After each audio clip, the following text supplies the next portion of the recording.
Nesta manhã, nós vamos ouvir uma pessoa que tem vida com Deus. Porque outro dia, eu comecei a fazer um curso sobre pregação. E aí, a primeira aula, a primeira coisa que o professor falou é: você jamais pode ser pregador se você não tiver vida com Deus. E aquilo me impactou tanto assim, né? Porque é uma verdade. Como é que eu vou falar daquilo que eu não vivo? Como é que eu vou falar daquilo que eu não conheço? Impossível. Então, nós temos tido assim, cada dia mais. Ontem, quando eu orava por esse momento aqui, me veio um pensamento assim que eu vou compartilhar com vocês. Eu achei muito bonitinho. Eu não sei quantos aqui conhecem a vagem do amendoim.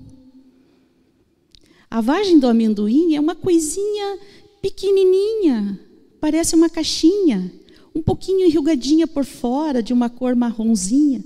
Quando a gente aperta ela assim, ela solta um fruto delicioso, aquela semente deliciosa que é o amendoim.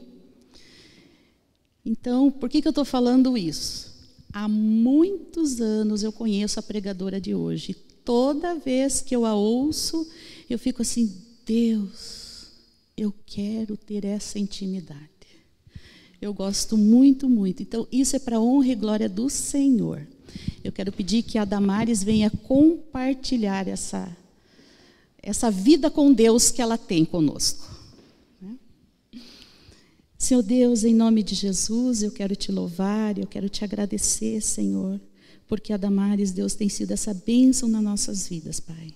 E que teu Santo Espírito, Deus, a use também neste momento, Deus, que ela possa compartilhar conosco, Deus, as maravilhas que ela tem vivido, as bênçãos, Deus, que ela tem recebido do Senhor, porque, Deus, receber a revelação do Senhor é uma bênção, muda as nossas vidas, transforma os nossos corações. Por isso, Deus, nesta manhã, Deus, em nome de Jesus, usa a vida da tua serva, Senhor, com poder e autoridade, Pai.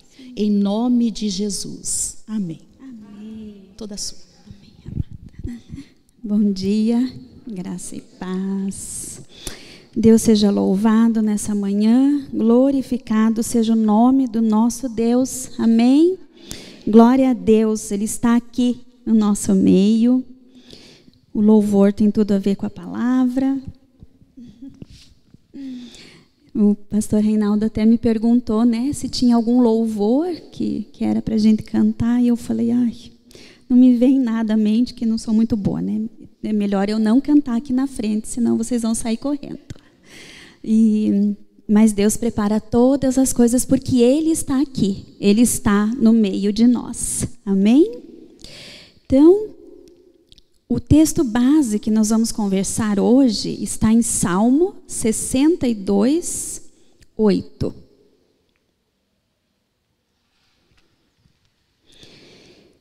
Durante esse mês, né, nós temos conversado sobre emoções. Esse é o tema que o Senhor deu para o pastor Reinaldo durante esse mês, né? E o texto de hoje, Salmo 62, 8, diz assim: confie nele em todos os momentos, ó povo. Confie nele em todos os momentos, ó povo da Manaim. Derrame diante dele o coração, porque o Deus é o nosso refúgio. Então, derramar perante ele o nosso coração. Você já teve essa experiência de derramar diante dele o seu coração? Então, se eu tivesse uma garrafa de água aqui, uma jarra, e eu fosse derramando no copo, o que ia acontecer com a jarra? Ela ia esvaziando. E o copo? Então, hoje de manhã, quando eu estava vindo para cá, o Senhor falou sobre isso. O que é esse derramar? É esvaziar o nosso coração diante dele.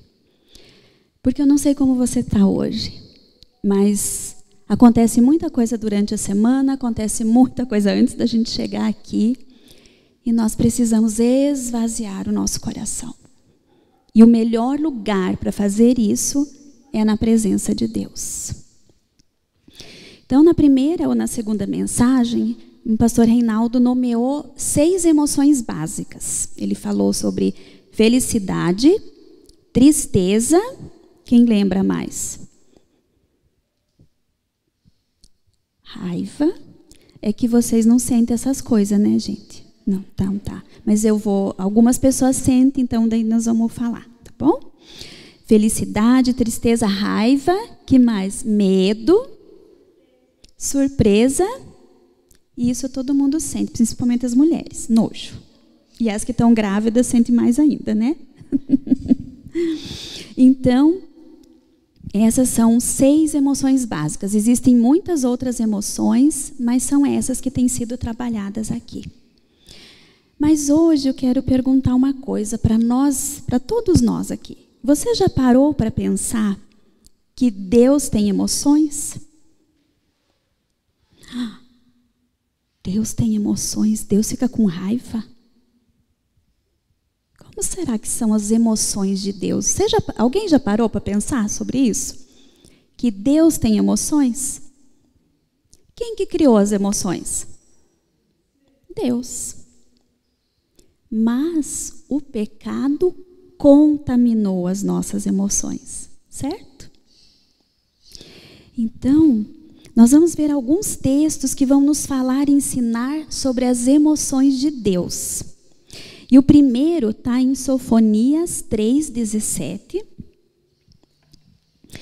O Senhor, o seu Deus, está no seu meio, um guerreiro poderoso para salvar. Ele terá imensa alegria em você. Com o seu amor a renovará. Ele se regozijará em você com brados de alegria. Então, esse verbo regozijar-se no hebraico, ele quer dizer rodopiar por influência de uma grande emoção. Não fiquem preocupados que eu não vou rodopiar aqui, senão vou cair. Mas você pode imaginar Deus rodopiando, sabe, criança quando ganha um presente que queria muito, que pula de alegria?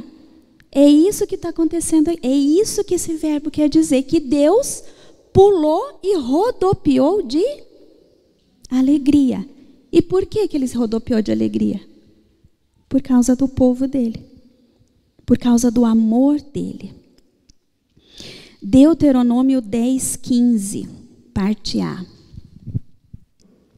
No entanto, o Senhor se afeiçoou aos seus antepassados e os amou. E a vocês, descendentes deles, escolheu dentre todas as nações, como hoje se vê. Aqui, essa emoção, essa palavra, ele se afeiçoou, no hebraico, quer dizer apegar-se, ligar-se em amor. Sabe quando você é ligado em amor com uma pessoa? Uma mãe é ligada com seu filho, não é? A gente pode não estar perto deles, mas a gente sabe se está acontecendo alguma coisa, né? A gente bate o olho no rosto, sabe que tem alguma coisa. Vou ensinar um segredinho que vocês pensam que a gente não sabe, mas a gente sabe, né? Os filhos pensam que escondem as emoções e os segredos, mas não tem jeito. Meu pai tem 84 anos, ele mora comigo. Como ele é mais de idade, às vezes eu quero dar umas disfarçadas, né? E ele fala, mas você está bem? Tô bem. Mentira, né? Pecado mentir, né? Não, tem alguma coisa. Então, Deus também é assim. Ele nos conhece. E às vezes Deus chega para a gente e fala, tá tudo bem? Tá tudo bem, Senhor. Está mesmo?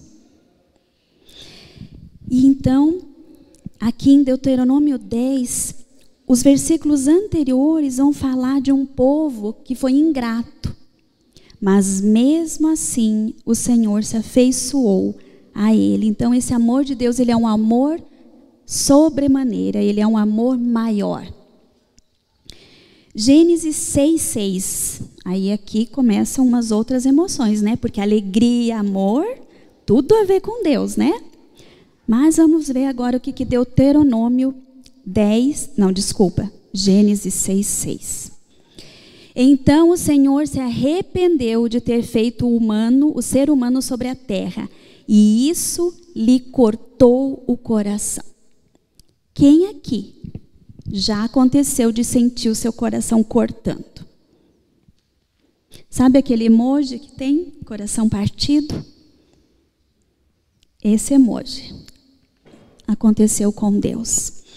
Essa palavra hebraica para arrepender-se, que é atom, significa dor, ira, desagrado.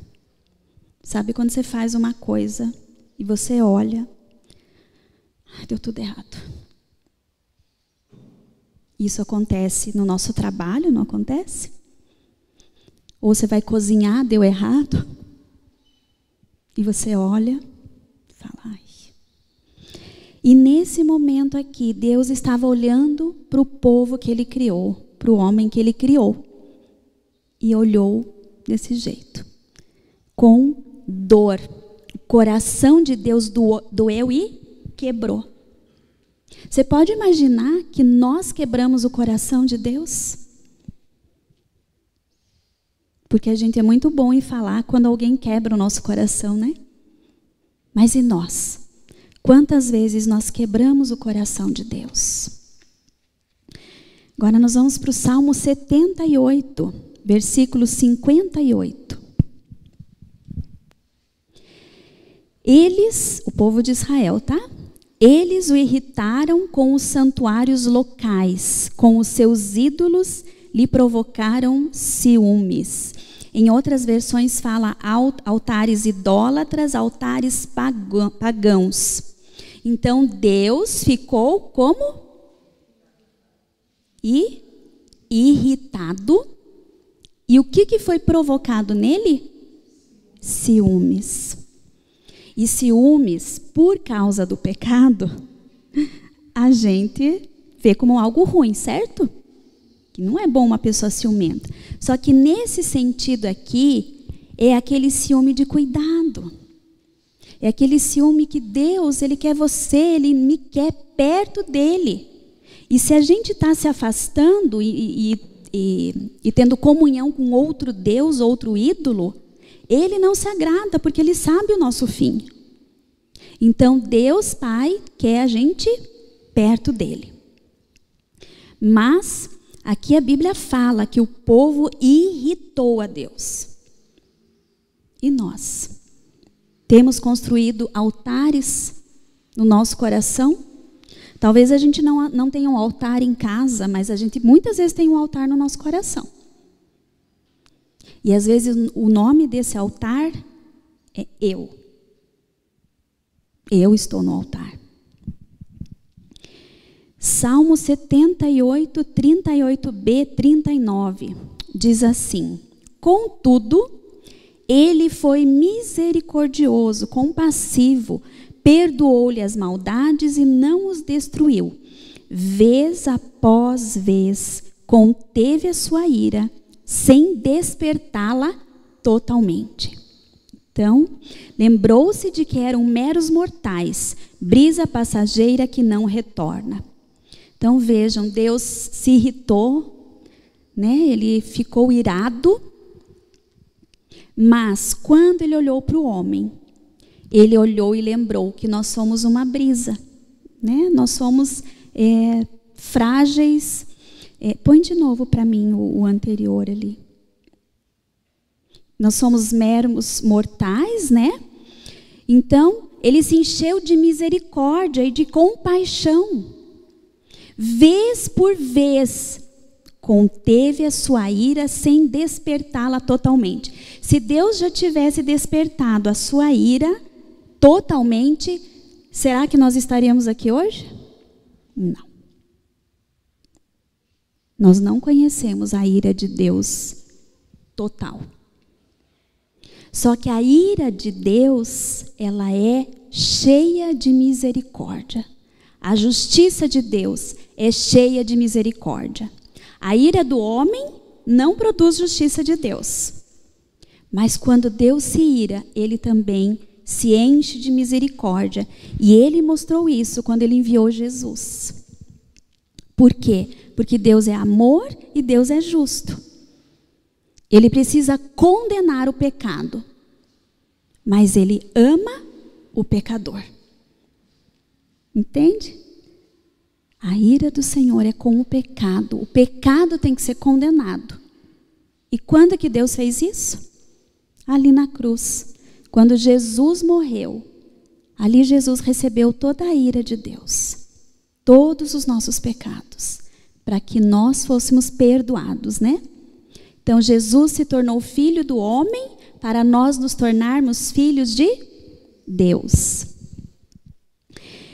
Mas Deus é um Deus que nos entende, Ele entende os nossos sentimentos. Então, lá em Hebreus 4:15,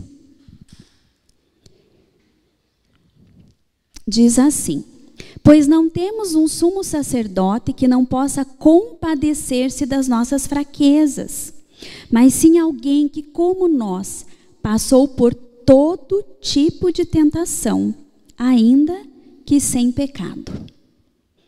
Então, gente, Jesus foi tentado aqui na terra? E foram assim, algumas? Foram todas. Todo o tipo de tentação, mas sem pecado.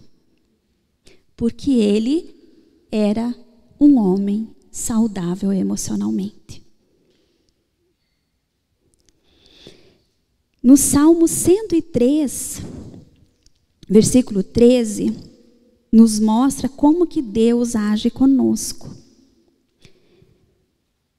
Como um pai se compadece ou tem compaixão dos seus filhos, assim o Senhor tem compaixão daqueles que o temem. Essa palavra hebraica de compaixão, rashman, significa sentir como a outra pessoa sente. A gente costuma falar sobre empatia, né? Quando você se identifica com a dor da pessoa, você entende. E muitas vezes a gente só entende a dor da pessoa quando a gente passa. Senão a gente é muito fácil julgar, né? Ah, isso é frescura, para que tanto choro? Levanta e anda. Mas quando a gente já passou aquela dor, você se identifica. E foi isso que Jesus fez conosco. E é assim que Deus age conosco. Ele se identifica com a nossa dor e por isso ele tem compaixão. E Davi foi um homem, gente, que se você ler os salmos aqui, você vai ver quantas emoções Davi experimentou.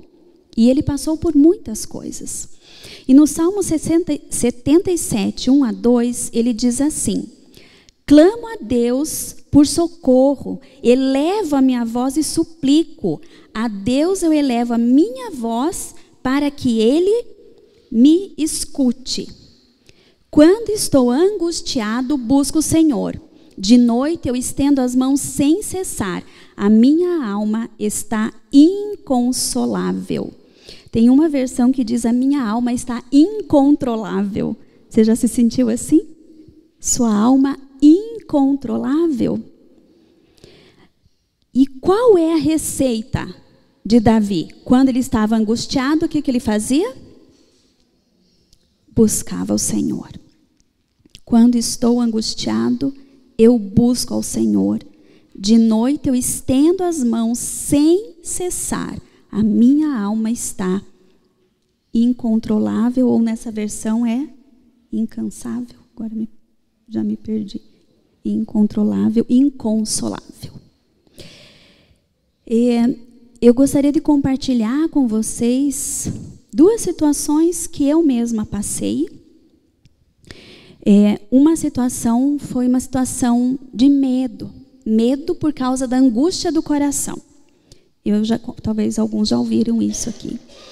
Mas eu estava de tarde, era domingo, meu pai estava lá em casa, ele ainda não morava conosco, e ele contou uma coisa para mim, e aquilo entrou no meu coração, era algo que ele falou: eu estou achando que vai acontecer isso. E aquilo veio assim, sabe quando aquilo entra em você? E naquela noite eu fui dormir cedo, umas 10 horas eu já estava dormindo. Quando foi 1 hora da manhã eu acordei, de um salto, sabe?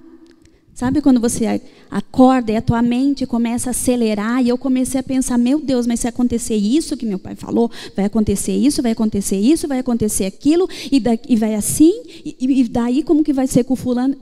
Você já passou por isso? Quem já teve síndrome de pânico, crise de ansiedade, sabe como é? Mas ali, naquele dia, naquela madrugada, Deus falou, levanta e lê Salmo 56:10. E eu fui para a minha cozinha e eu abri a Bíblia e estava escrito assim: confio em Deus, cuja palavra eu louvo, no Senhor, cuja palavra louvo. E foi só isso que eu li. Eu fiquei, tá, e o que eu faço com isso? E aí eu comecei a declarar. Eu confio em Deus, eu comecei a andar na cozinha. Eu confio em Deus, eu confio na palavra de Deus, eu louvo a Deus. Eu comecei a falar e as coisas começaram a vir. E comecei a declarar e comecei a falar. E aí eu comecei a falar para eu mesma ouvir. Eu confio em Deus. Né? Mesmo que aconteçam coisas ruins, eu confio em Deus, eu louvo a Deus, eu creio na palavra de Deus, eu creio. E daqui a pouco eu estava falando com o inimigo, declarando que eu confio em Deus, e você não vai me tirar essa confiança. Eu confio em Deus, eu não vou ter medo. Pode acontecer tudo isso aí que eu estou pensando, pode acontecer tudo isso que meu pai está falando, mas eu confio em Deus. E daí eu li o versículo 11, veja ali. Em Deus eu confio e não temerei. Que me pode fazer o homem? E aí Deus depois me mostrou o 3. Mas eu, quando estiver com medo, confiarei em ti. Tem uma outra versão que diz, em me vindo temor, hei de confiar em ti. E aí, do mesmo jeito, gente, que aquela tempestade me veio na cabeça, ela passou. E eu deitei, era 1h30, e dormi. E eu creio que naquela noite eu recebi uma cura de Deus. Porque eu sou uma pessoa insegura. Se eu deixar, eu vou alimentar o medo.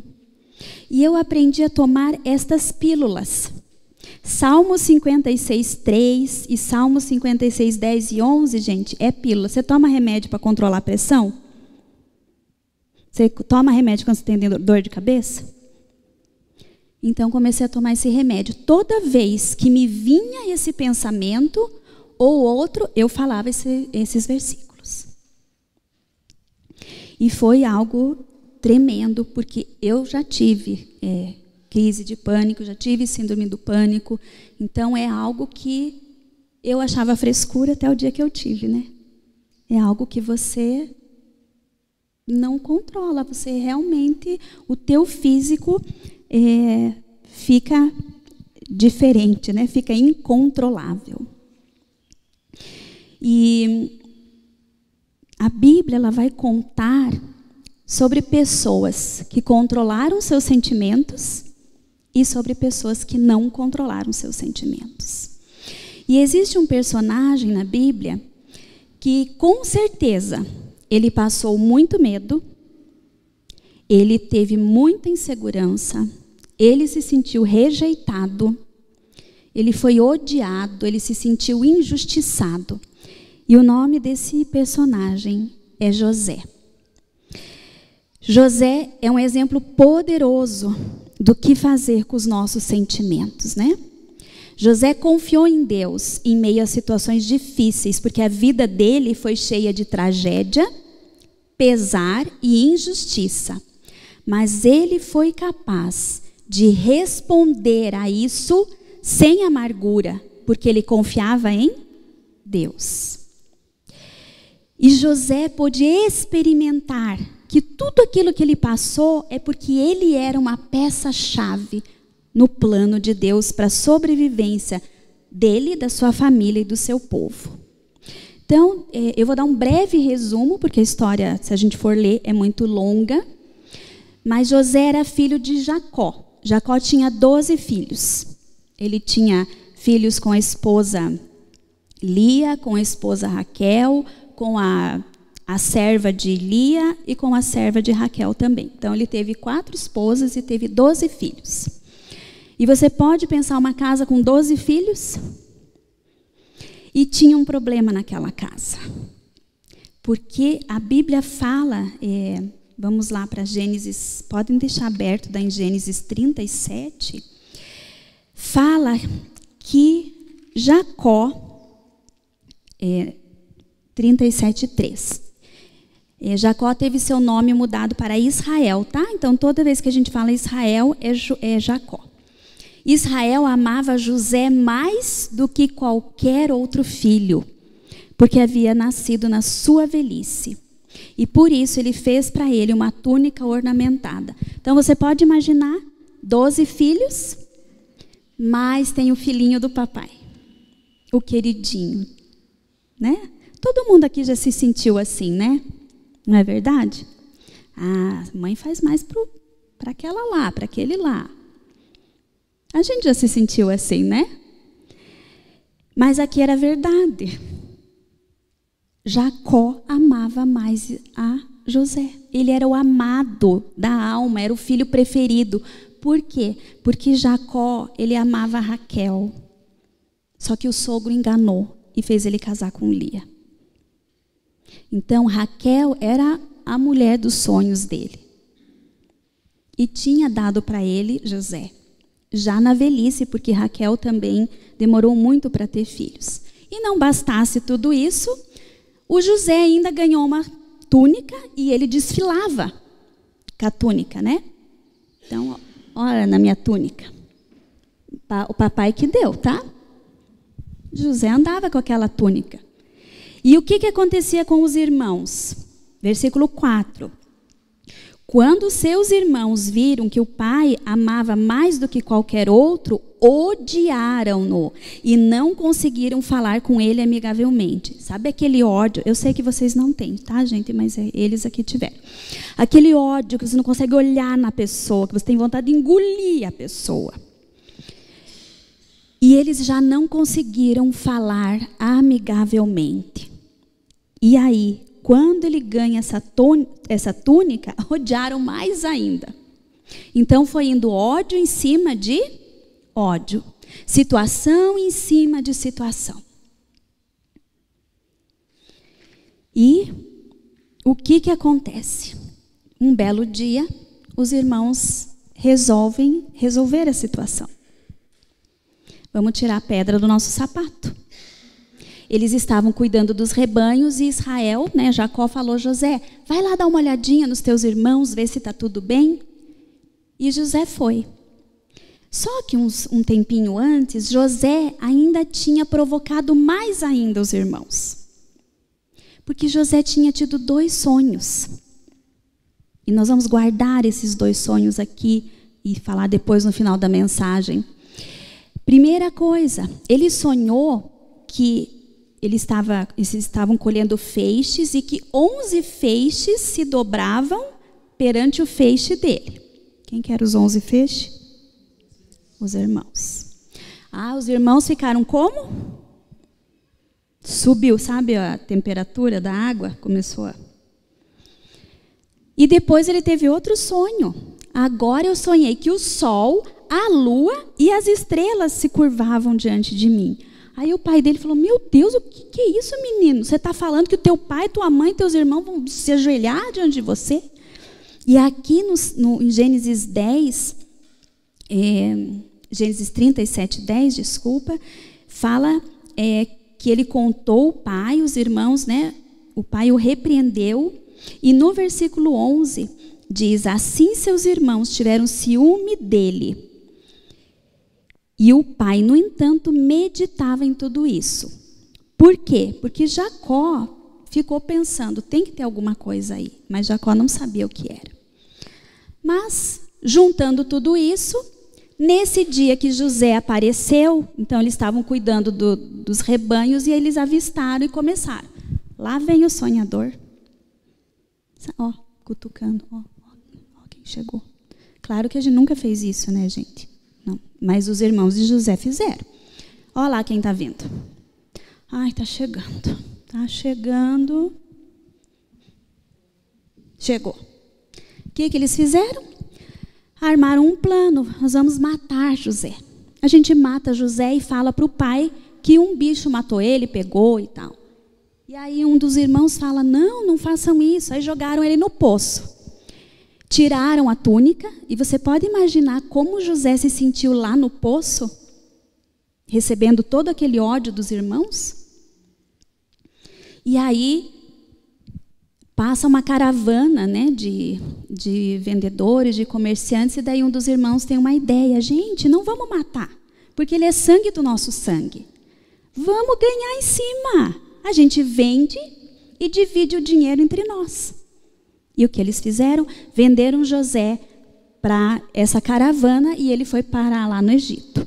E para o pai eles disseram: olha, a gente achou a túnica cheia de sangue, algum animal chamado 11 irmãos, né? Pegou José. E Jacó ficou inconsolável. E a dor de Israel, de Jacó, doía. E nós vamos ver isso no texto, doía ali nos irmãos. Então José experimentou uma rejeição profunda, certo? Mas os irmãos de José também experimentaram rejeição. E rejeição, gente, é uma ferida na alma profunda. E eles experimentaram. Mas a Bíblia conta que José, então, foi vendido para um chefe da guarda, um capitão da guarda chamado Potifar. E no Gênesis 39, versículo 5, vai falar que o Senhor abençoou a casa do egípcio por causa de José. Então Potifar comprou José e José começou a se sair bem. Tudo que José fazia prosperava, dava certo. E Potifar começou a entregar. Sabe aquele funcionário de confiança? Né? Aquela pessoa que você pode contar com ela. E aí você vai entregando, né? Cada vez mais. Aquela pessoa que está ali com você, que pega junto, você confia. E Potifar foi fazendo isso. Então José, ele cuidava de tudo. Ele cuidava dos mantimentos da casa, ele era o administrador. E fala que Potifar só se preocupava com a sua própria comida. Então Deus foi bondoso com José. E aí agora José pensou: então essa vai ser minha vida, né? Ele era escravo. Eu vou continuar aqui na casa do Potifar e Deus está me dando um alívio. E aí o que acontece? A esposa de Potifar botou o olho em José. Que fala aqui no versículo 6b, bem no final: José era atraente e de boa aparência. E ela começou a cobiçar. E começou a falar. E chamar José.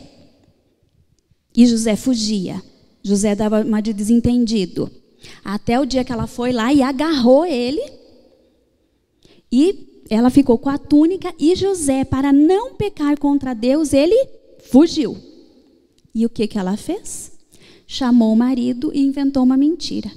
Falou que José tinha tentado abusar dela e que tinha largado o manto. Que o manto era a prova disso.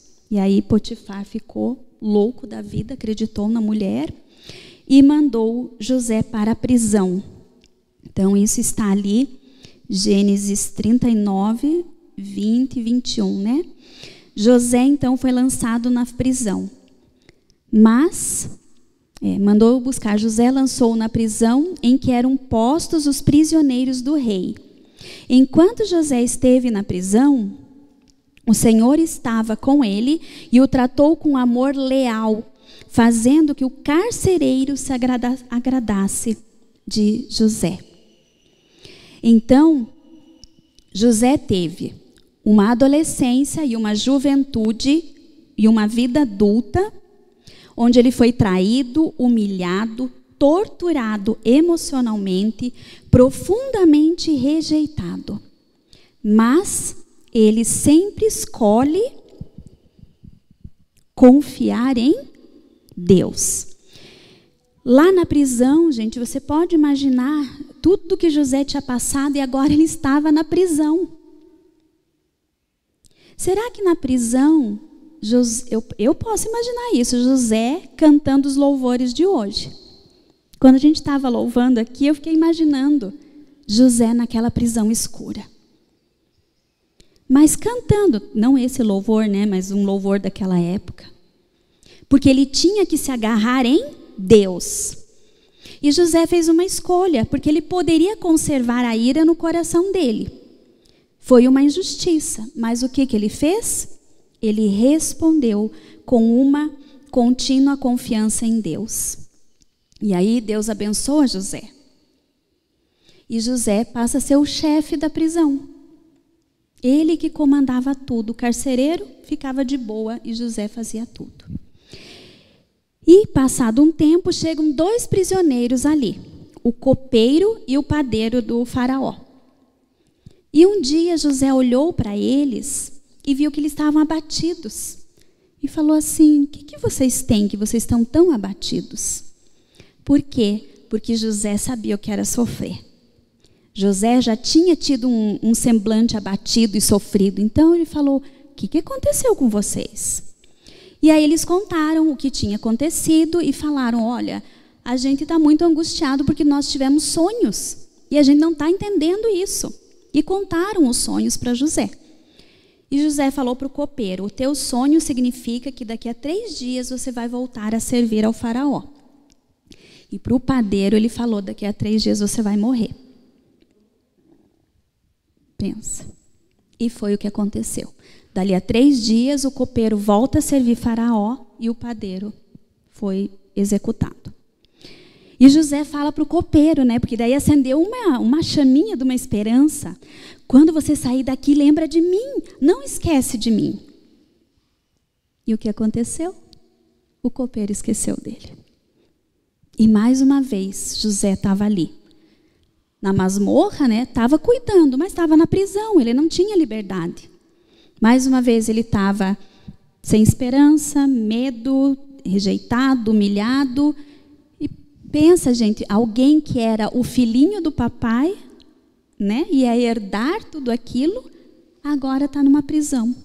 E vai passar o resto dos seus dias ali. Então imagine o coração e as emoções de José. Mas passado 2 anos, o faraó teve sonhos terríveis. E aí o copeiro se lembrou e falou: olha, faraó, se o senhor me permite, lá quando eu estava na prisão, eu também tive um sonho. Tinha um rapaz hebreu, escravo, que revelou o sonho e aconteceu direitinho. E aí o faraó falou: traga ele aqui. Deram um banho em José e José chegou na presença do faraó e interpretou os sonhos. Então, o que José fez? Contou para o faraó que haveriam 7 anos de fartura e 7 anos de escassez. E que quem tinha dado esse sonho, ali no capítulo 41, versículo 32, diz assim: o sonho veio a faraó 2 vezes, porque a questão já foi decidida por Deus, que se apressa em realizá-la. Então, José deu a glória a Deus, falou: foi Deus que revelou. Faraó, Deus está te mostrando que vão vir 7 anos de muita fome na terra. Mas antes desse tempo vem um tempo de fartura. Então o Senhor põe alguém no reino que faça armazéns que guardem, porque vai ter uma superprodução, né? Como que fala? Uma safra, tem um nome. Hã? Isso mesmo, recorde de safra. 7 anos de recorde de safra e eles tinham que armazenar para ter o que comer naquele outro período. E aí, gente, e aí Deus é lindo, né? Porque o que acontece? Aí o faraó olha e fala: bom, quem que eu vou pôr? Vou pôr você. Você interpretou o sonho, você é inteligente. E a Bíblia fala, ali no versículo 42 do Gênesis 41, que Faraó tirou do dedo seu anel selo e colocou no dedo de José. E aquele menino que ficou no poço, aquele menino que foi escravo para Potifar, aquele menino que ficou ali na prisão né, já jovem adulto, ele se tornou o segundo homem na terra do Egito. E Faraó fala, abaixo, não tem ninguém acima de mim, mas abaixo de mim o primeiro nome é o seu. Todo mundo obedeça a José. Botou ele numa carruagem, fez ele desfilar por tudo. E Deus começa então a transformar toda a situação. Lá no versículo 51, vai nos contar que José ele casou e teve filhos. E na Bíblia, gente, os nomes têm muito significado, é muito profundo para o povo judeu, né? Então José chamou o primeiro filho de Manassés, dizendo, Deus me fez esquecer de todo o sofrimento e de toda a casa do meu pai. Depois, ao segundo filho, ele chamou Efraim, dizendo, Deus me fez crescer na terra onde eu tenho sofrido. Esses nomes nos dão sinal de como foi difícil para José, mas ele encontrou forças em Deus. Então nós aprendemos com José que a gente não pode ter uma vida abençoada no presente enquanto nós não superarmos os traumas do passado. E eu anotei aqui uma frase que eu li, que diz assim, pare de ligar a sua TV emocional, ou a sua Netflix emocional, e sabe quando fica maratonando as temporadas da sua vida? Pare de fazer isso, assistindo ao mesmo programa que mostra como você sofreu com determinada situação, com determinada perda, porque isso está apenas envenenando você e nada mais. José se recusou a ficar assistindo o filme da vida dele, daqui para trás. Ele escolheu olhar daqui para frente. Então, nós precisamos ter esse Manassés, esquecer o que ficou para trás, para que venha o Efraim e a gente se torne próspero. Você não tem como ter uma vida frutífera até que Deus te ajude a superar as mágoas do passado. Nós nunca vamos gerar um Efraim enquanto Deus não gerar um Manassés na nossa vida. Então nós precisamos que Deus venha nos curar do nosso passado e nos fazer esquecer de tudo isso para que a gente se torne próspero na terra da nossa aflição. Eu tenho certeza que todos aqui já passaram uma situação que hoje você pode ajudar outra pessoa. Por quê? Porque você pegou aquele Manassés, foi para Deus e Deus te deu um Efraim. E é isso que Deus faz conosco. Ele ama pegar o nosso passado, as nossas dores, as nossas mágoas e transformar em algo próspero, algo que vai abençoar outras pessoas. Então, aqui no caso de José, a inveja e o ódio dos seus irmãos abriram uma grande ferida no coração dele. Mas Deus, na sua graça, o curou completamente. E aí a gente vai para o final da história, lá no capítulo 50. Eu vou dar uma resumida aqui. O que acontece? Porque a história não acaba por aí. José, né, sendo o governador do Egito. Passados anos e quando veio a fome, quem que apareceu no Egito? Os 11 irmãos. Lembram dos 11 feixes de trigo que tiveram que se dobrar diante do trigo? Só que eles não reconheceram José. Né? José tinha mudado, estava com as roupas egípcias, aquelas pinturas, mas José bateu o olho e falou, meus irmãos estão aqui. E aí ele começou a ouvir os irmãos falando. E os irmãos falavam, Deus está nos castigando pelo que a gente fez com José. E um deles falava, eu falei para você não matar ele, eu falei para você não jogar no poço, eu falei para você não vender. E aquela confusão. E eles falando numa língua, achando que José não estava entendendo, e José entendendo tudo. Mas José age com misericórdia, e lá no capítulo 50 tem o desfecho, né? Então José acaba se revelando para os seus irmãos, depois de um tempo, ele conta, e a gente pode ler ali no capítulo 42, no versículo 24, como foi o choro de José. Porque o que acontecia? José falava com os irmãos e ele ia para um canto chorar. E depois ele voltava. Vamos ler esse, em 42, 24. Nisso, José retirou-se e começou a chorar, mas logo depois voltou e conversou de novo com eles. E então escolheu Simeão e mandou acorrentá-lo diante deles. Então, ali José testou os irmãos. Ele segurou Simeão e falou que era para os irmãos retornarem e trazerem Benjamim, porque ele estava testando os irmãos. No 45, versículo 1, isso daí já é mais para frente, quando Benjamim vem, e novamente os irmãos chegam e trazem Benjamim, e a essa altura José não podia mais conter-se diante de todos os que ali estavam e gritou: saiam todos da minha presença. Assim, ninguém mais estava presente quando José se revelou aos seus irmãos. E chorou tão alto que os egípcios o ouviram, e a notícia chegou ao palácio do faraó. Gente, você já teve esse choro? Que vem das tuas entranhas, lá de baixo, e você grita, você chora. Foi esse choro que José teve, gente. Aquele choro, desde a adolescência dele.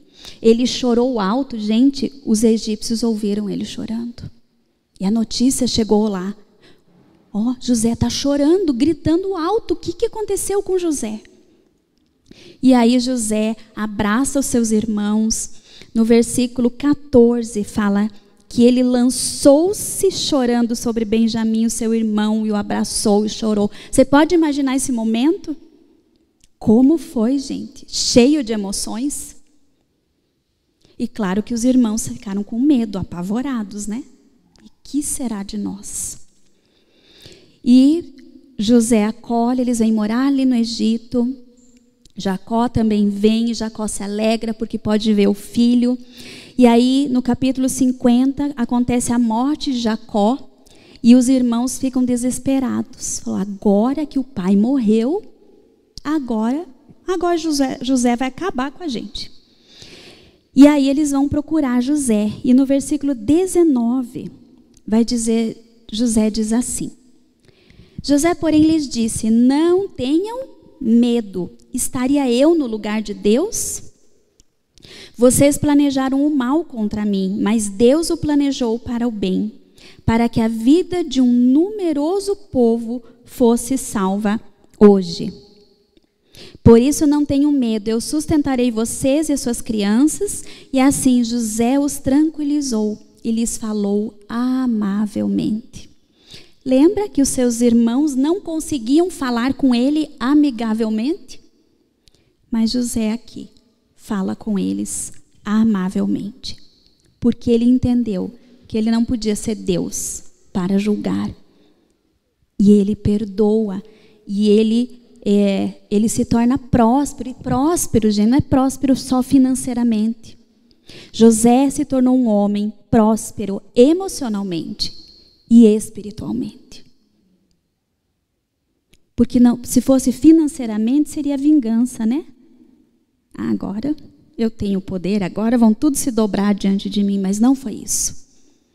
Ele se tornou superior a todas aquelas emoções ruins.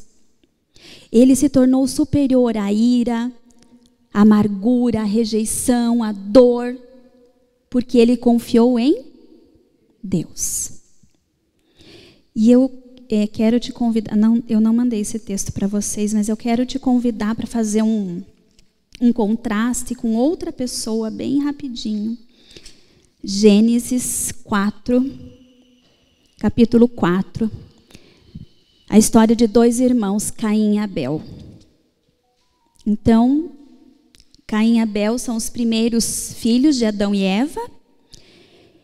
E aqui no versículo 2 fala que Abel tornou-se pastor de ovelhas e Caim agricultor. Passado algum tempo, Caim entregou ao Senhor uma oferta dos frutos da terra. Na minha versão fala, ele trouxe as partes gordas das primeiras crias do seu rebanho. E o Senhor aceitou a sua oferta. Passado algum tempo, Caim entregou ao Senhor. Eu li o texto errado, né? Mas tudo bem. Vocês entenderam? Deu para entender? Vamos voltar aqui. Vamos voltar. Passado algum tempo, Caim trouxe o fruto da terra, a oferta dos frutos da terra. Pode passar. Abel também trouxe as primeiras crias do seu rebanho com as partes gordas. E o Senhor olhou com agrado para Abel e sua oferta. O que aconteceu? Abel, ele trouxe o melhor para Deus. E Caim trouxe o resto. Talvez até nem o resto. Eram coisas boas. Mas assim, escolha esse aqui, vai para Deus. E no versículo 5, diz assim, que Deus não aceitou a oferta de Caim. Por isso, a ira de Caim se acendeu e o seu semblante desfaleceu. Você já viu uma pessoa quando cai o semblante? E Caim estava assim com Deus. Versículo 6. Então o Senhor disse para Caim, por que você está irado? Por que desfaleceu o teu semblante? Pode ir adiante. Se você fizer o bem, não se levantará? Se, porém, não o fizer, saiba que o pecado espreita a porta. Ele deseja governá-lo, mas você deve... Então, Deus falou para Caim, por que está com essa cara? O que está acontecendo? Se você fizer o certo, eu vou te aceitar. E aí Deus mostra que o que estava acontecendo era que Caim estava abrindo a porta para o pecado, para as emoções ruins. Caim deixou a ira entrar, o ciúme, a inveja, e Deus fala, você tem que governar, dominar as suas emoções. E o que Caim fez? Fez igual José? Não. 8. Disse, porém, Caim a seu irmão Abel, vamos para o campo. E quando estavam lá, Caim atacou Abel a seu irmão e o matou. A pergunta de hoje é, quem nós queremos ser? Nós queremos ser Caim, que se deixou dominar pelo pecado e pelos sentimentos, pela sua alma ferida, porque Caim se sentiu rejeitado por Deus, gente. Não é que ele se sentiu, ele foi, né? A oferta dele foi rejeitada. Mas Deus falou, traga outra oferta e eu vou te receber. Mas ele decide não ouvir a Deus. E quem controla Caim são as emoções. E ele deixa esse pecado entrar e mata Abel. E José, em contraste, perdoou seus irmãos e cuidou deles. Se puder voltar lá no Gênesis 50, quando fala que José cuidou dos irmãos, da família, de todo mundo. Ele cuidou. Então veja o contraste de Gênesis 4 e Gênesis 50. Deus cuidou de todos os sobrinhos netos, deu o melhor da terra para os seus inimigos. E para nós, gente, vamos abrir lá, é o último texto, Isaías 61, de 1 a 3, e eu quero te dizer que Jesus é o nosso Manassés. Ele cura o nosso coração ferido e nos dá graça para perdoar e nos dá um manto de louvor.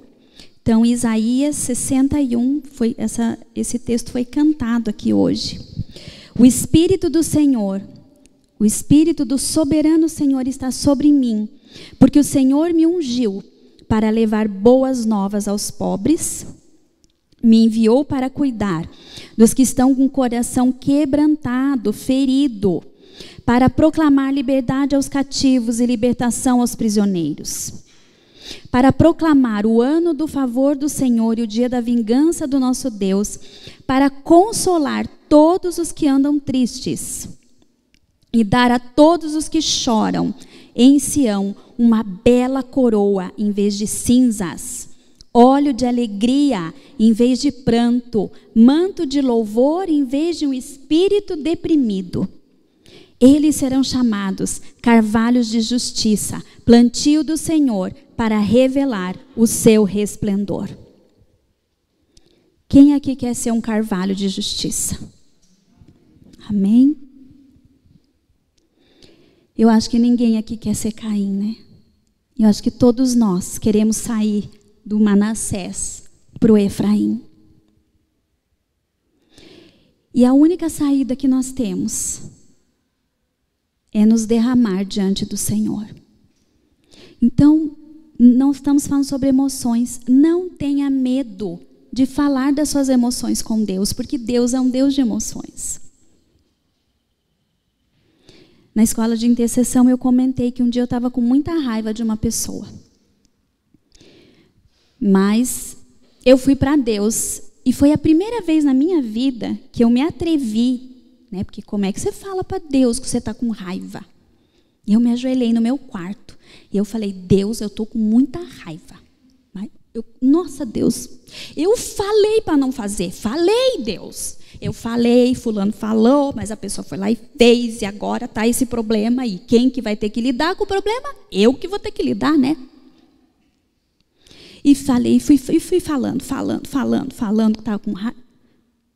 Tive meu tempo com Deus, bem diferente, né, do que a gente pensa que é o tempo com Deus. Aleluia, glória a Deus, Deus maravilhoso. Não, nossa, deve ter fedido o ambiente do céu, né, com a minha raiva. Daqui a pouco, passou. Eu falei, gente, não é que terapia com o Espírito Santo funciona? Passou. Saiu tudo aquela coisa ruim. E eu consegui olhar para a pessoa e cuidar da pessoa. Passou. Porque eu podia ter feito o que Caim fez, né? Eu ia matar a pessoa com as minhas palavras. Não ia matar, é verdade. Mas com as palavras eu ia. Então, Deus entende as nossas emoções. E nós podemos compartilhar com Ele. Porque Ele nos cura.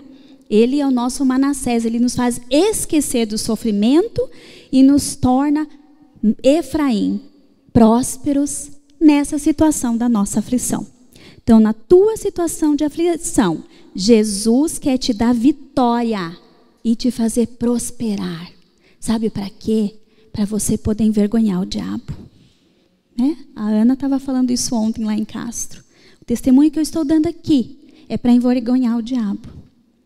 Por que o inimigo quer? O inimigo quer que haja inimizade, né? Que haja destruição. E aí quando você age em espírito contrário, o inimigo é envergonhado. E Deus é glorificado.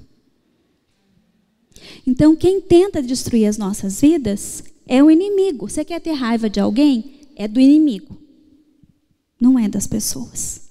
Muito menos de Deus. E nem de você.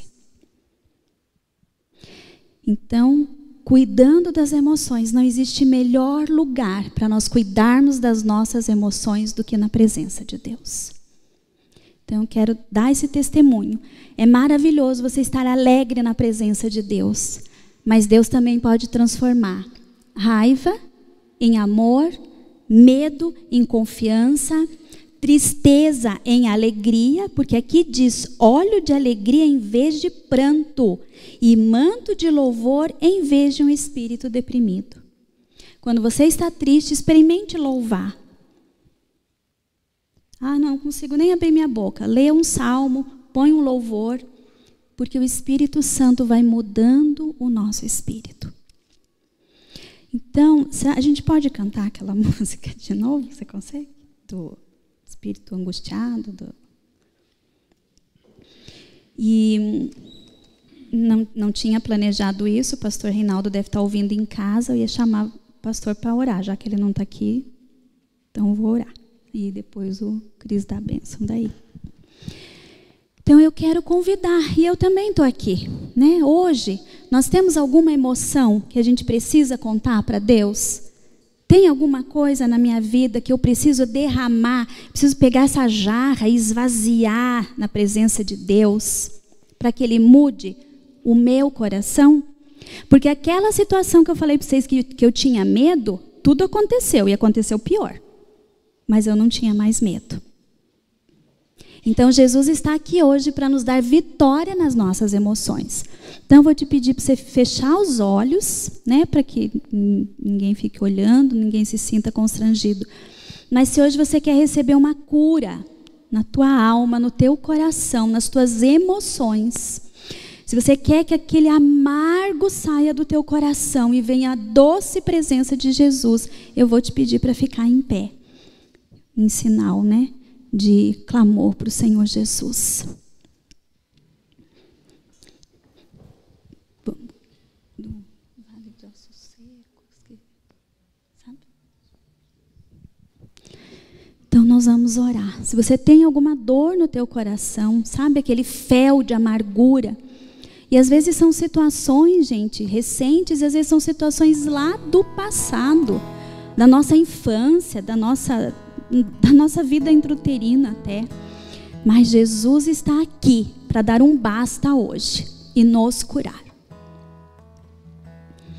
Então, nós vamos orar e Jesus vai nos limpar, Ele vai nos lavar e Ele vai nos dar um espírito de alegria, óleo de alegria vai ser derramado aqui hoje, e o espírito deprimido vai sair. Toda tristeza vai sair, toda mágoa, todo ódio, toda tristeza que nos consome. Então, concorde comigo em oração. Senhor Jesus, hoje nós submetemos ao Senhor as nossas emoções, Senhor. Deus, o Senhor sabe que nós somos pó. Nós lemos aqui, Deus, que o Senhor se ira, mas o Senhor lembra que a gente é pó, que a gente vai passar. Ah, Deus, obrigada pela Tua palavra, Senhor. E nós queremos dizer para o Senhor que aquela situação doeu, Deus, doeu muito no nosso coração, Pai. A mágoa foi profunda, Senhor. A raiva, a frustração, a rejeição, a tristeza, Senhor, foi profunda. Mas hoje, Senhor, nós queremos sair do lugar da dor. Nós queremos sair desse quarto escuro e deixar que a luz de Jesus entre, ilumine esse quarto escuro, e que o Senhor nos tome pela mão e nos tire desse lugar e nos leve para o seu lugar de luz. Que o Senhor derrame sobre nós uma coroa em vez de cinzas. Tira as cinzas da morte, Senhor, e coloca a coroa de vida. Deus, óleo de alegria em vez de choro, de pranto.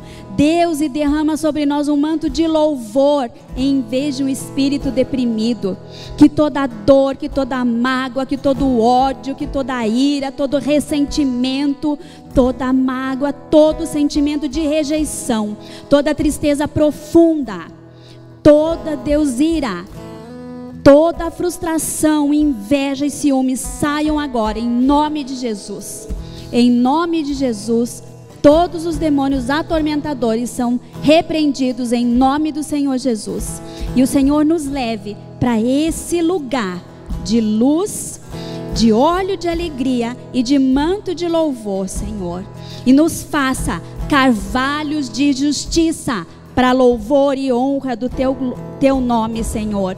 Hoje, a tua igreja escolhe envergonhar o diabo e alegrar o Senhor. Deus, o carvalho é forte, é plantio teu para a manifestação da tua glória. E que cada pessoa aqui, Senhor, que levantou, em nome de Jesus, se torne um carvalho de justiça para a glória e honra do nome de Jesus. Amém.